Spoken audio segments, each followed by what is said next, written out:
I hear it all the time. I drink so much water. I use all the right products.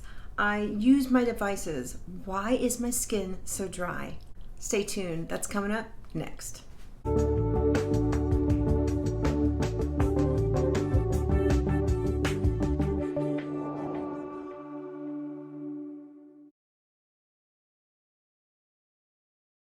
Welcome back. Christine Byer here, licensed esthetician for 21 years. On this channel, we talk all about your skincare journey because it's never one thing that makes your skin look better. It's usually a combination of things. So I hear this all the time. I drink so much water. Why is my skin dehydrated? Because, I'm telling them what I'm seeing. The reason your skin is still dehydrated is because your skin is the last organ to receive the water you drink internally. It just is. There are lots of reasons why you can have this problem, and I have done videos on transepidermal water loss before, but in this video I wanted to focus on TOOL, or transepidermal water loss, or the amount of water that escapes from our skin on a regular basis, because water is escaping from our skin constantly. It's evaporating.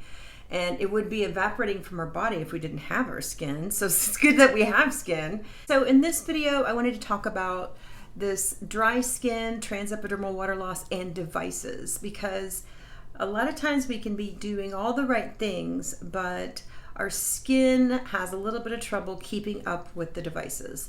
So I saw this a lot when LED, like the little handhelds, came out. It must have been, I remember 2008, around there, 2005 to 2008. I remember I worked at the spa in Texas and people just complaining about dryness. And I realized that people were using, at least my clients, because I talked about the power of LED constantly, they were using LED, and then at the same time, those mineral foundations became really popular, like Bare Minerals and Jane Iredale. And people's skin was dry as, it's like putting rocks on your skin, right? Minerals, powder.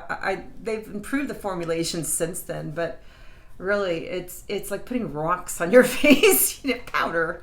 And so it's very drying. And when they first came out, I think the formulas weren't quite as good as they are now. So I was seeing such dehydrated skin. It's just like past the normal point. And I was like, what is going on? And so I would dig deeper and I'd find out that they're using their LED too much because, and I've always said this, overuse of LED can cause the skin uglies. And what is a skin uglies? It's when your skin is so dehydrated that it looks flat and dull and sort of the opposite of what you'd expect from investing your time in using LED on your skin. So it is the opposite. So, but that can happen with more than just LED. And I will have clients come to me and they're like, I'm doing all the right stuff. I'm doing this, a whole litany of things that they're doing.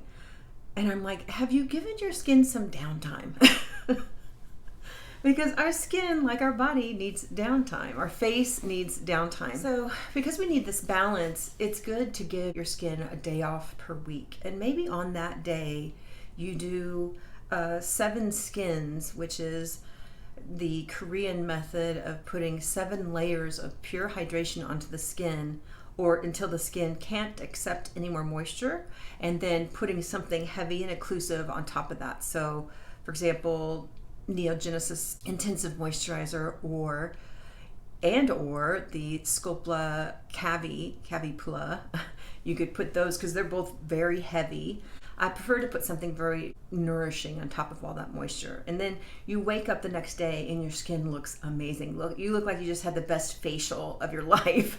So packing in all that moisture, the Koreans have known this for a long time, that everything our skin does, it needs moisture to do. So like cleaving off dead skin cells, it needs water to activate the enzyme that does that naturally.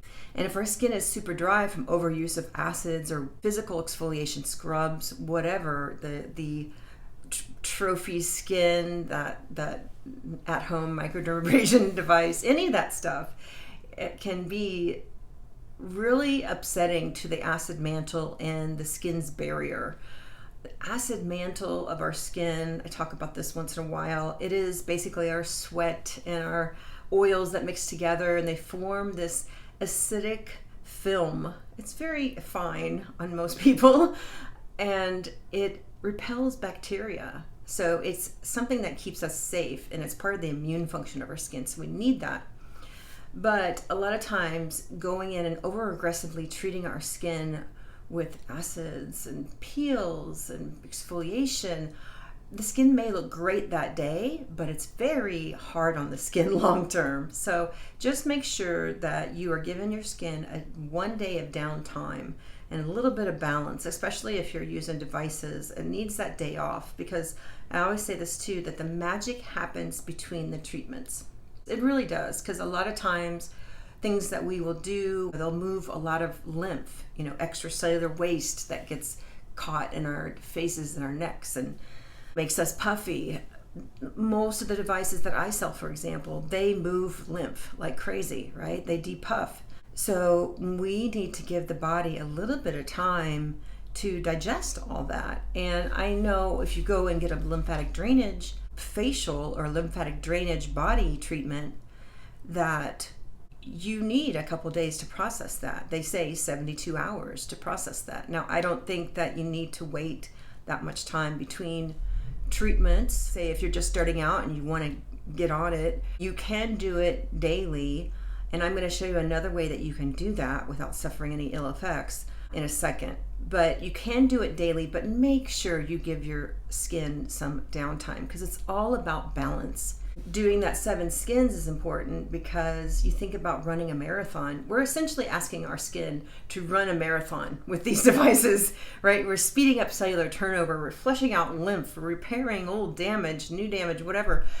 And we are asking our skin to run a marathon. And if we're not giving it extra water, or if we're not using something really hydrating and nourishing while we're working on it, because a lot of these devices require a conductive gel, if we're not using something very hydrating during that time, and I don't mean a bunch of oil, but just water gel hydration, then the skin is going to have a hard time keeping up with our demands that we're putting on it. So yeah, we need to give it water. It just must have water if we're going to be running these marathons. Another thing you can do, like say you're just starting out and your skin is adjusting and you're feeling some dryness, besides skipping extra days, which I know nobody really wants to do that in the beginning, they want to just keep going.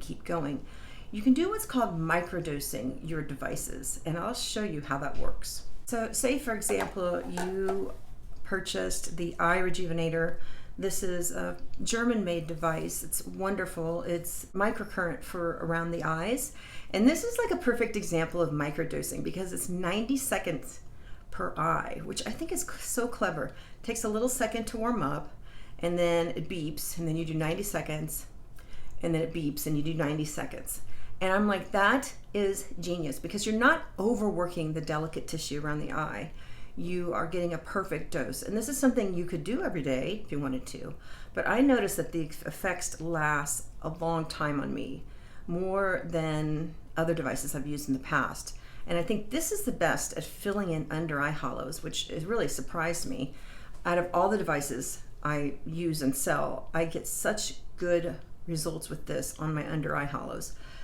But if I were to overuse this, I think I could get very dry, because my under eye area is very dry regularly. So I use this about 3 times a week for the 90 second each eye, and that fits perfectly into my schedule. Now, if you wanted to microdose, say for example, you have the Time Master Pro and you wanted to microdose this, you could do it for 90 seconds, 2 minutes, a minute each side, and call it a day and do a regular session the next day, or you could do 2 minutes a day. You'd still come in at under 20 minutes, which is what you normally want to do in a week with the Time Master Pro. You do 10 minutes twice. So I think it's interesting because it changes it up. On Friday, my last video, I showed 2 minutes, and it was microdosing. I showed 2 minutes of the curve. Also German made. This is a 4-in-1 device. I love this. This is for the face and the body. So I did 2 minutes of this. I did 2 minutes of the Time Master Pro, and I finished it up with 1 minute of 2 minis. So this is microcurrent. Whenever you combine modalities, you always want to end with microcurrent. Why? Because it leaves the muscles retrained and taut in the up position. So we don't want to go in and do anything to disturb that. We want to keep those muscles up. And I noticed, I caught my side view after doing that session. I was like, my goodness, it looks so good. It was just like, whoop, you know, vacuum sealed. So yeah, and it was a great treatment. And also keep in mind, when you combine modalities, it makes each one stronger, right? So it makes it, especially energetic modalities like microcurrent and LED, those that add energy to the skin, they become sort of, it's like when two come together, they work, it's more powerful than just one. So they become synergistic in their effect, and you get a better, more powerful effect. So try cutting your use time in half and see how you do with that, and see how your skin likes that new balance. I think that we are taught, you know, more is always better. But the truth is, because of this synergistic effect, we don't need more. Sometimes we need less because we have variety. It's like vitamin C works better with E because E helps recycle C. And so we don't need as much vitamin C. So these are synergies in nature with vitamins, and synergies in skincare devices happen as well. So just know that unless your skin is just like completely lackluster, you've never ever done anything with it, you don't have to overdo it with devices. And even if your skin is that slower to turn over type, the thicker, the sagger rather than the sinker, as Oprah used to say, a heavier, more lackluster skin that tends to react more slowly, make sure you're hydrating really well. Your skin may need a little more stimulation. So yeah, just play with it. And even that type of skin can get very dry. And just know that very dry skin is not going to repair itself, and it's not going to rejuvenate itself the way we want. So it's all about balance and finding the balance that's right for you. Taking that day to do a 7 skins, give your skin a rest, that 1 day a week, to just let your skin breathe. Anyway, thanks for watching. Talk to you soon. Bye now.